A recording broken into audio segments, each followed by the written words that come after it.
Well, Shu, welcome to the show. Thank you, Dr. Vic. Thanks so much for having me today. I think we're going to have a lot of fun here in the discussion. As we were just discussing a little bit before starting this recording, I think there's some good stuff to get into. And I'm excited for the listeners to share and to hear about your story and how you did something totally different than traditional, which I'm a big fan of. Some people will say I'm a rebel in some ways, and I am a rebel in some ways because I don't like going down the same path and why we should do things. I always like to challenge and ask questions and understand the why behind it. And if it makes sense and I like it, then I'll go forth. But if not, I'm gonna be like, forget that. I'm gonna do this instead. So I'm excited. But I'm not even gonna waste time. Can you share a little bit of your story, how you got into what you're doing? What inspired you? What kind of made that shift and learning process along the way to get to where you are in your life now and doing what you do in the book and all these amazing things? Awesome. Well, thank you again. And so to talk a little bit about myself, my name is Shu Matsuo Post. I am a husband, a brand new father. I just became a father a couple months ago. Thank you. And author of my first book, which is called I Took Her Name. So the story is when my wife and I got married about 3 years ago, we decided to combine our last names. So I'm originally from Japan, and we actually live in Tokyo. Or in the States today. But we got married in the US and we decided to combine our last names, and we went to the city hall and signed the paperwork, and it was super quick. It was very easy. And I thought I would be able to do the same thing back in my home country, Japan. Little did I know, when I went to the city hall, the man was like, no, you can't do that. You know, in Japan, you can't combine your last names with your spouse, or you can have separate last names. So legally, it's actually true. So systemically, it's harder as a couple, you have to have the same last name. And what ends up happening is that most of the times it's women who end up taking the man's name. Actually 94% of the time. And I actually didn't know that fact. So I was one of a fewer Japanese men who changed to their name and got to experience the whole name changing process. I actually had to go to the family court because I needed to get approval to combine or change my name and stuff. And, you know, that's when I realized that, wow, there is a lot of gender inequality in my country, that where I grew up, and what else is out there. And I started to do more research, and I realized that I didn't realize how much this world, this society was tilted in men's favor. So that's kind of got my research started. And yeah, I decided to write it was kind of like journal. It started a journal, and I became more than a journal, and I decided to actually share this message with the world, because it really helped me live the life that I wanted to live, because I now embrace my vulnerability, and I feel like I found my authenticity through this experience. So I wrote a book, and it launched on December 1st. Congrats, that's awesome. I know how it feels to write your first book. It's so exciting in so many ways. With all that, I mean, you know, we do live in a male dominant world, right? And it's one of the things that I've seen too in my own life, where a lot of times where, even if you look at, like, I grew up Roman Catholic, Italian Roman Catholic. So you always hear, you know, God is he and this and that, which he has a maternal, or I'm sorry, paternal energy to it, which is true. But we always thought it was a man, and we always say that. And then you look at other aspects of life. It's always, you know, male this way. They're the top and this and that. Versus when you look at in life, and just like what you went through in Japan, how no, you can't take the woman's last name. It's the man's you got to take, and that's just how it goes. And this is what we've done. And I've learned early on that, like, it's never, you know, there's always, like, you know, why do we have an Apple phone and an Android phone, and possibly there's other ones, but let's say those are the main. And there's other ways of doing things and other ways you can communicate on a phone, and there's different brands, but these are the fast adopting, and this is what became the norm. And once it becomes the norm, that becomes life. And then we all accept it as is blindly without ever challenging it. Does that sound about right for you? Yeah, absolutely. Yeah. So I used to think manhood was supposed to be a certain way, right? Men don't cry, don't show emotion in public, and be successful at everything, win at everything, and be dominant, aggressive. And some of those are beautiful qualities, and I'm not saying like you got to be the opposite of that, but it doesn't have to be all that way all the time. They're the feminine, the traditionally, quote unquote, I'm doing the air quotes, traditionally feminine qualities, such as being empathetic, be a good listener, nurturing, caring. All those are great qualities, and it doesn't have to be just masculine or feminine, or men or women, to embrace those great qualities. No, it's so true. And I'm assuming, I don't know a lot about the Japanese culture. I know a little bit, not too much. I can relate to an Italian culture on this, but where it is you have the man who should not cry, because crying is weakness. Would that be kind of correct a little bit? Yeah, I would say so. Yeah. Right? I know Hmm. in the Italian culture, I grew up that way, and that's how it was. I was taught a man shouldn't cry, shouldn't show emotions. Whatever happens in your life, get through it. Don't no, you don't do that stuff. You do this instead. And I grew up in that realm, and it was interesting because growing up being a kid, I was very emotional. I Hmm. wanted to express my emotions, and I didn't know I couldn't, in a sense, because if I did try, I was taught, nope, that's weakness. You don't do that. And all the men I grew up with would never they would never show their tears. They would never show weakness. They would always do it in confinement in a way to where they wouldn't express themselves. Um, do you think that, and do you see masculinity changing form? Or in the essence, do you see men starting to become and shift into a different realm? Like we're waking up into a different era. And what I mean by that is this. I grew up again, man. What is a man? Well, let me ask you these questions instead of me expressing. What was your belief system and what you taught, the modeling and everything in your life, how a man should be? Now we talked a little bit about emotionally, but can we get into things like, if you don't mind sharing, like when it comes to duties of the house, when it comes to who provides, who doesn't, all that type of stuff, if you don't mind sharing a little bit. Yeah, absolutely.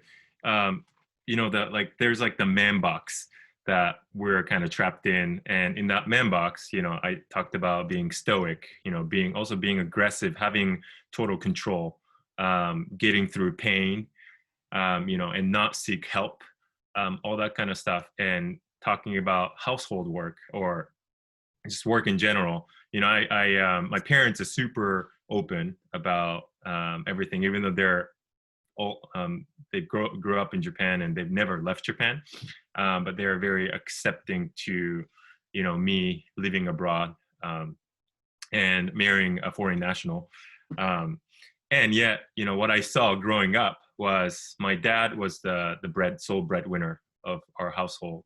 My mom stayed at home and took care of us, and I'm so grateful that all that they did. But that's all I saw. Like all my friends' parents did the exact same thing, so I didn't know anything other than that, right? I didn't know if the opposite could be possible or any other way was possible, right? So I grew up thinking, all right, I'm a man. I need to be successful in my career, whatever the career I choose to be, and I need to make money to provide for family. And when I have a family, I gotta work extra hard because now I got an extra mouth to feed and all that stuff. So those are the beliefs that I had, belief system that I had growing up. And I can totally relate, right? Man's the provider. This is what he does. My dad would work long hours, come home. Mom would cook, clean up the house, take care of everything, and he would just provide. Hmm. And I only asked that question too because I grew up, I grew up with that. But then I became. They have some. I don't know if you ever heard the term called the modern man now. Hmm. And it's like it's not the way it used to be now, because I remember one time we were having some construction done in our house. I had some people coming by and doing it.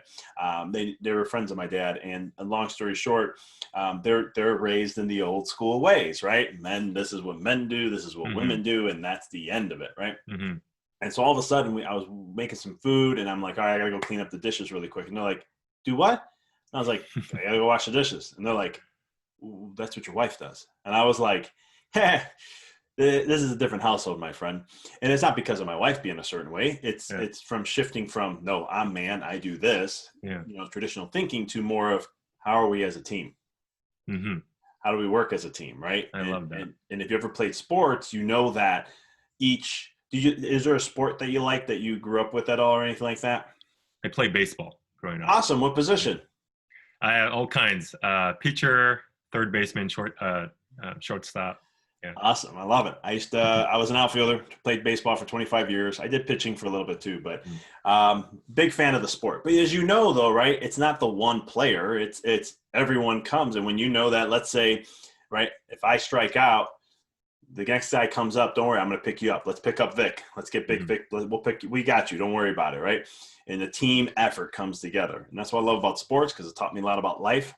And it's the same concept in life where, how do we find that harmony in our relationships with that and stop pulling away from the gender roles of, I love when my wife's like, my son, can you throw out the garbage really quick? She's like, that's a man's job. I'm like, really? We want to go down these paths, huh? So how was it for you then to break away from those traditions? Was there struggle? Did you have guilt? Did you have other things come up in that journey and process to break away, to create your own mold, to create your own life the way you want to do it, beat to the drum and all that fun stuff? Yeah, it was. I definitely faced kind of internal struggle per se because I wasn't used to that. Right. It just really opened my eyes to what's possible. So I kept asking questions like, okay, why do these gender norms exist, and how do I feel about them? And if they didn't serve me, I need to do something about that. Right. So that's what I started to do. And I started to look at the language. So the Japanese language, especially, there are certain words. I'm going to give you an example. So there are a few words to refer to your husband and few words to refer to your wife. And one of the words that a lot of wives use to refer to their husbands is it's called shujin. And in so Japanese has Chinese characters as well, and each Chinese character has has two characters, and it literally mean main person, which means the master of the house. So that, but you can only use that in traditionally to refer to your husband. And that's when I realized that I was like, hang on, like why does it have to be the husband to be the master of the household? It can be the wife too, and it's up to the discussion of the couples, right? But the language itself kind of decided um, for the couples, and I didn't think that was right, because I do believe in equality, and I'm not saying like man cannot be masters, period. Like of course man can be masters, but it has to be a choice-based decision between the couples. So things like that. I became more aware of how to use the language, especially in Japanese, in English as well. Like when you try to, when I was in high school, even in college, when you're hanging out with guys, that the quote unquote the locker room talk, like when you try to humiliate other men, you say like, hey, don't be like a girl, you're acting like women. And why being a woman so bad in this society? And it shouldn't be, right? And that's because we um societally look down on women, and that's why I feel like those insults are being used. And I realized it, and i'm I'm not okay with this. I'm going to stop saying these things. So those things that really challenged me, and I'm still working on it. I'm not perfect. I call myself a feminist, someone who believes in gender equality, and that's my important work for me as well, life's work. And I want to kind of educate or spread this message, especially to fellow men, because I didn't know until I went through this process, and it really helped me realize that um, manhood doesn't have to be a certain way, and also like I can promote as a man. I can promote feminism as a man as well. It's not just a movement that women fight for. It's also, I think, every man needs to fight for gender equality, because not only it lifts up women, um, I think it frees men as well. And when that happens, it's good for humanity. No, totally. And I think it's one of the things too, like if you look at it from a marriage standpoint or a partnership standpoint or something like that, I always look at it from a business side. And that is, you're two people working together.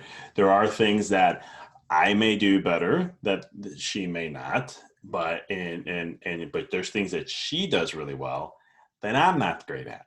And so that's when we like say, okay, you take care of that, I'll take care of this, and we'll create our roles the way we want to. But I think what the message you're trying to share, and correct me if I'm wrong, is that you're creating your own way of what manhood means to you, and then you're just sharing it with the world, right? Yeah, And because and I think that's more powerful in so many ways. Because a lot of times in society today, we're trying to what we see in like the political realms is like this is what it should be, and that's it. And it's just like, or if you don't do that, you're wrong, or you're this, or and we do this in life too. Like you got to be this way, or else if you're not like that, then this is not it. Or if I'm a chiropractor, so I preach a lot on health and holistic and all this stuff. And even with like COVID going on and so forth, I've been educating about the immune system. You don't hear that on the nation. You don't hear that in mainstream media. You don't hear that anywhere. But I think sometimes when you're sharing something that, I'm not saying this is how it all should be. I'm saying, hey, there's another way. Here's a way I'm doing things. Not saying you need to do that, but here's a way if you're open to it and if you're interested, here we go.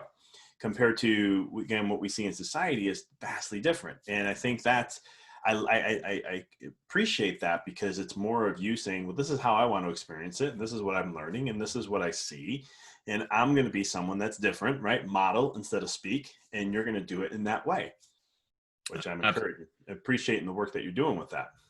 Thank you. Absolutely. So by no means I'm saying like you have to be like me and take my your wife's name. Like that's just one way, and that's my way of experiencing what I found out, what I realized, right? And there are so like million ways to realize the manhood doesn't have to be a certain way, and it looks from every man for every man. It's okay. So that's my main message. Yeah, you can find what manhood is and what success looks like in your life. I love it. That is, I just love that aspect of it. And we talked a little bit about full potential with gender equality. Mhm. Dive a little bit into that. How do you achieve your full potential through that process? Yeah, so I'll give you a real time example. So when I was writing this book and I was preaching about gender equality, how feminism is important for men as well. My wife got pregnant about a year ago, right? And we started talking about, okay, so what do we want to do about parental leave? My wife was going to take time off, and I wanted to take time off too, because I know how important it is for men to take paternity leave, right? So if you look at, I'm going to back up a little bit before I begin my story. So if you look at the number of female students who graduate from college, it's pretty much 50%. So 50% of the college graduates are women now, female students, and they're in the workforce, which is awesome. And if you look at S&P 500 companies, all the employees, 45% are women. But if you look at the CEOs, only 5% are female. So that means there is a huge gap, obviously, like majority of the CEOs of most companies are men. And why that happens is that, in 30s or 20s, 30s, 40s, wherever it might be, people start to have to get married, to have children. And, I've read that mothers get penalized in their careers the most because most of the time they end up taking some time off of work, but men stay in the workforce and maybe work extra hard because they are pressured to do that too, right? But what happens is like when the women mothers come back to work, they have that gap of not working and taking care of children too after they come back to the workforce as well. While men traditionally are expected to kind of really focus on the workforce. So that's why there is a huge gap. Still, there's a huge gap. And we expect kind of women to take, okay, do you want a family or do you want a career? It's kind of like one way or the other still. It's really challenging I hear it's very challenging to achieve both, especially for women. But for men, it's actually a benefit to get married and have kids. More men have been promoted that way, and that's how they kind of progress in their careers. So I knew that statistics as well, and I wanted to also spend some time with my newborn son because I hear, especially the first year, it's like it goes by so quickly, and you're not going to miss it. If you have the chance to take time off, do it. A lot of people told me, and I wanted to do. So I was conflicted internally, and I still wanted to do it. So I actually talked to my employer that I wanted to take some time off, and my boss was very understanding and approved my request right away. I asked for 7 months off total. So I'm in the midst of paternity leave right now. I'm about halfway into it. And it's awesome. The joy that I get from this is so good. I wouldn't have known if I kept working, probably. So I'm really glad that I did it. And I'm also feeling kind of like how should I say it? Like a lot of mothers go through, like when they take time off and like, okay, I'm gonna eventually go back to work. What is it gonna be when I get back to work? So I'm starting to think about that because I have about 3 months, 3 months left in my paternity leave, and I know my job. Someone filled in my position, which is great. He's doing an awesome job, which I'm really happy for him. But I have no idea what it's going to look like because it's going to look very different from how I left it. So I do deal with that uncertainty, but that's something that I need to deal with, right? So going back to your original question, I want to kind of I want to take time off of work to care for my child with my wife. And it's something that I never thought about growing up. I never thought about I would taking a paternity leave when I had a child, but I'm doing it, which I'm very excited about and grateful for. I think that's awesome. It's very critical. First year, brain develops, it doubles in size. 90% of the neurons get created in that first year. It's a lot of important stuff. So it's really cool to, first, your boss to let you do that. That's awesome because that's not common in the States. They're starting to open that up a little bit, but it's not much. How much do you think, because this is where my mind was going when I was listening to you, is that how much do you think now with COVID and everything going on, in my community where I live, a lot of the people still have jobs. It's just they're working from home a lot. Do you think there may be, and I'm just picking your brain here, if you think there would be a trend now to where we can break the gap of 95.5, because it is hard. I would be honest, like the way the system is developed, it's very hard for a woman to say, I'm going to have my family and my career. Unless you own your own business, I think that is from a corporate America world, I think just me understanding the structures, and I'm not an expert in this by any means. I think it's very hard to do that because you got to take a minimum, 3 months off. And then there's needs of the baby, from I don't know, my background's, I have a chiropractic office. I serve 50% of my practice is pediatrics. So I'm very involved with pregnancy, fertility, kids, child development, all these things. And so for me, I'm like, 3 months is nothing. They need more time with them. They need the bonding with the mom and dad. They need the connection. There's so much of the new research coming out that shows that it's critically important for brain development, for personality development, for health perspectives, and so many other things. So you look at all that, the way the system is structured, I'm like, it's not going to work. Something has to give. But I'm going to ask you this question is that, what if COVID was another way, and I'm just using COVID as an example with the pandemic, people are working from home a little bit. What if that would a solution to the system, keeping the system as is, not changing it unless we change the structure, but keeping the system as is, what if they can just work from home from a little bit as a CEO instead of, making that transition slowly over for them? Would that be one solution to solve that gap? I think that could be a one solution to solve that gap. I've heard from many parents that they actually got to spend more time with their kids since COVID because they're working from home, right?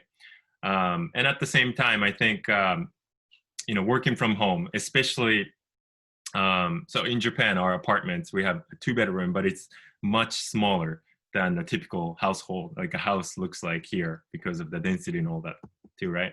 So when we first went fully remote with at my employer, and I was kind of excited, like, oh, I get to work from home.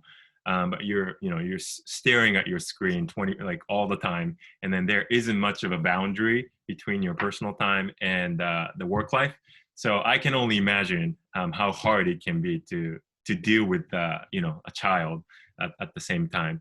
And I haven't really experienced it, so I don't know if I'm the expert to kind of share that experience with you. But I could see that being a solution.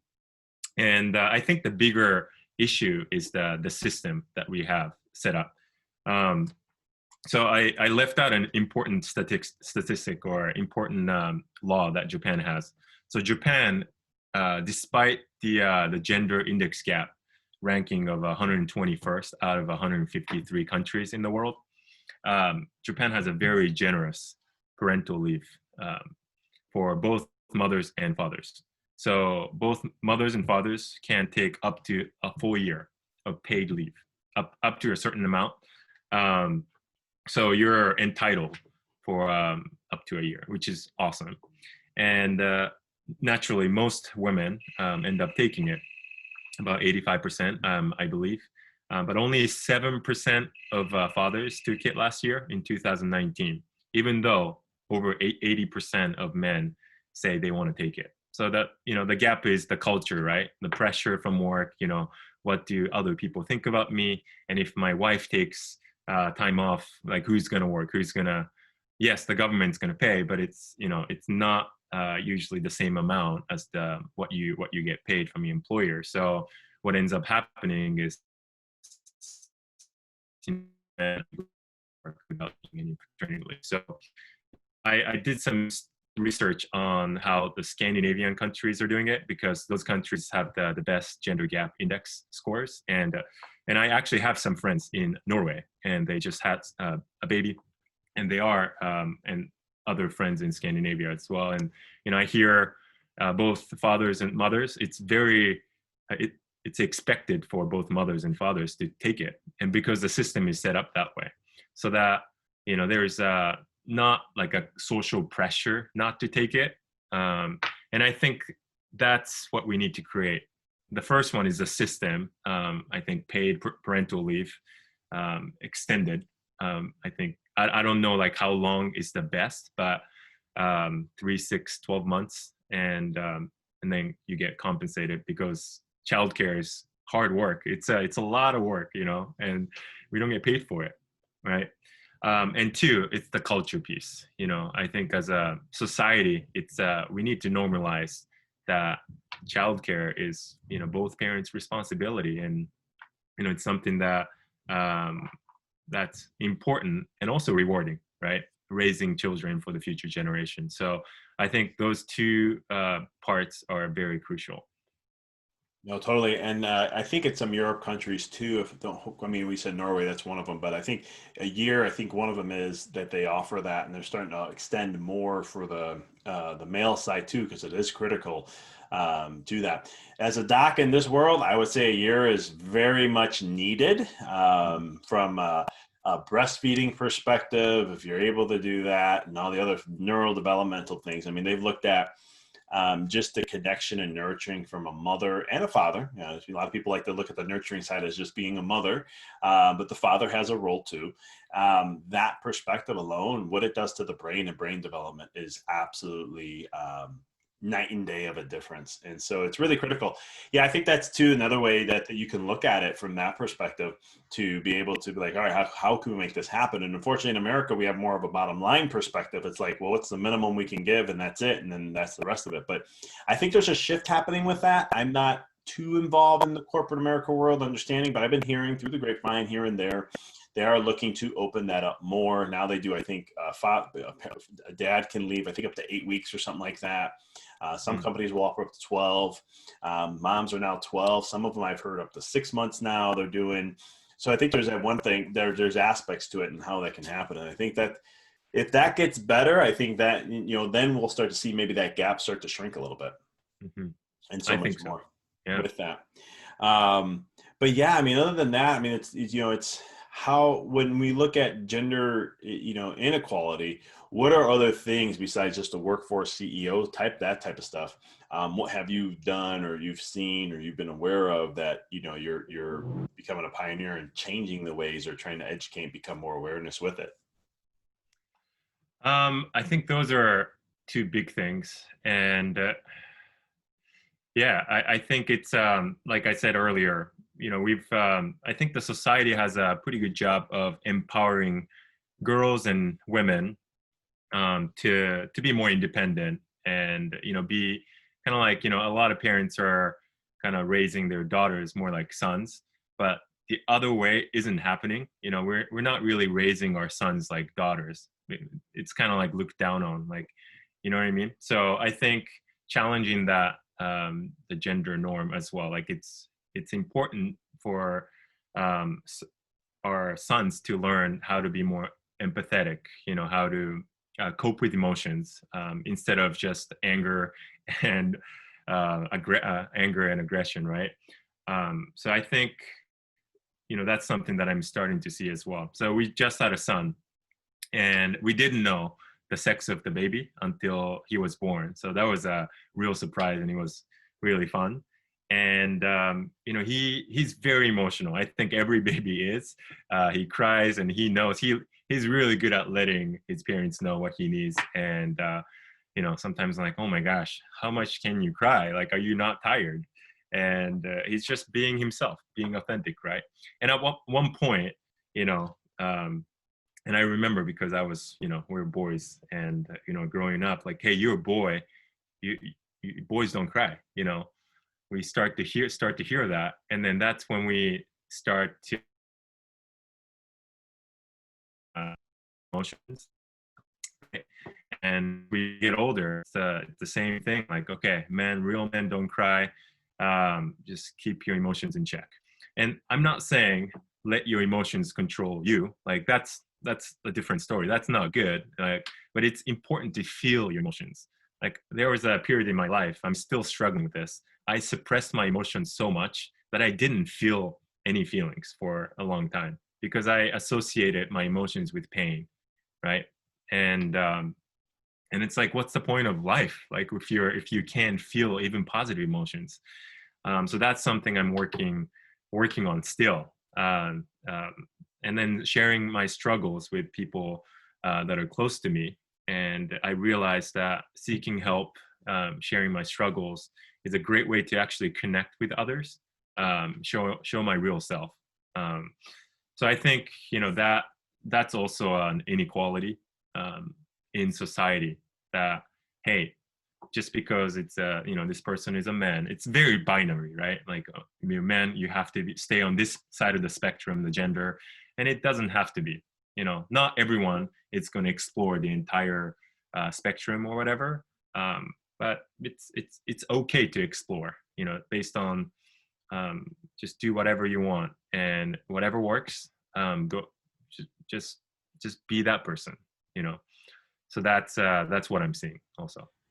I love that. Yeah, I think there's a huge, like, from a spiritual side, there's a huge shift in men happening where we're opening up to the feminine energy, Mm-hmm. and it's allowing us to connect more with our opposite self, or other species, the female, in other words, Mm-hmm. the women, because we're able to connect, and that's why we start to see, like, the modern man, as people like to say, and you look at the role, and it's not what the generation before us was taught and trained on, because that was a whole different role that they did. And I think there's times coming where we're having this beautiful harmonious, like, connection and balance, and it's just like the left brain, right brain, taking it to my neuro side of stuff, a left brain dominant individual, majority of the time, is a male. There are some females who have a left brain dominant, but majority of the time it's going to be a male. And the opposite is true for female. Most of the right brain dominant is going to be a female, and very little is going to be left brain dominant. We all have this imbalance. It started, we all have this one side stronger than the other. It started at the age of 2. That's when it's like sealed in stone, and that's the end of it. And so it's one of the things where I think we're learning how to balance the brain as much as we can. And when we do that, then it relates to everything else, because neurology controls everything. So if we can connect as a male, if we can connect more to our right side of our brain, it balances us out. And you talked about full potential. That's why I love the aspect when you were talking before we got on the podcast about gender equality and finding your fullest potential. If a male who's very masculine, you come from, Japan and the heritage of that's very heavy masculine. I come from Italian culture, same thing, masculine energy, very strong. This is how it should be. And you learn to embrace the feminine side. It creates more balance in you in the long run. You become more connecting to people. You can emotionally understand people better because you're open more emotionally and understand your emotions so much more. So that's why I said I love the work you're doing, because there's so many layers to it that when we can embrace the other side, same thing for females, right? This is how I need to be. I can't be this. I have to be soft. No, you don't. You can be strong too. You can lead also. You can do X, Y, Z. Just like what you see like in the CrossFit world. I always love when I'm seeing women just getting more into wanting to work out more and, looking not to be like men body wise, but they want to have their own thing and they push themselves that way. And I'm like, thumbs up, keep it up. Before it wasn't like that. Women do cardio, men do weights, right? That's how I always used to see it in the weights. I've been lifting weights since I was 15 years old. It was always men in the weight room, no matter what gym I went to. And we never saw women in the weight room. We always saw them on the cardio machines. I don't know if you have that experience. That's how I grew up seeing things. And that's what my thought was. Women go to my mom is an aerobics instructor. She's been doing it for 37 years. She still does it to this day. And it's always fascinating in the gyms. I would see her class jam-packed, all women, maybe a man here or there, and that was it. But the men were in the weight room. And nowadays, you can I go to the gym, still more males in the weight room. Not saying it's not balanced, but it's fascinating to see women starting to show up way more.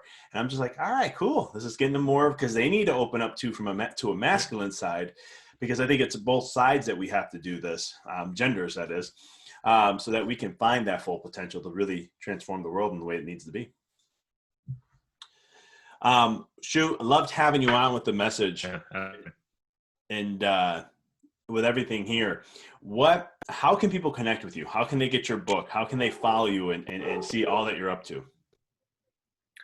Yes, so my book has launched on December 1st. So it's called I Took Her Name, Lessons from, redo. My book is called I Took Her Name, this one. So it's a lessons from my journey into vulnerability, authenticity, and feminism. And it's available on Amazon. So if you type in the title or my name, Shu Matsuo Post, you can take a look at it anywhere in the world, Amazon.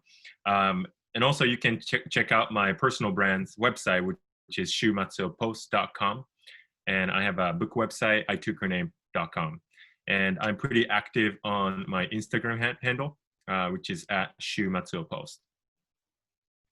For the listeners, I'll have that in the show notes and everything. Shu, I appreciate you taking the time to share space, to share information with the listeners, and to really just to open and share your authenticity about your journey, where you're going, and sharing your story in the version of manhood, how you want to create it for yourself, and then also a representation for your son too. So I appreciate all that. And congrats on the son, by the way. I forgot to mention that earlier. Thank you. Appreciate it. Thanks so much, Dr. Vic. It was a pleasure talking to you. It was my pleasure.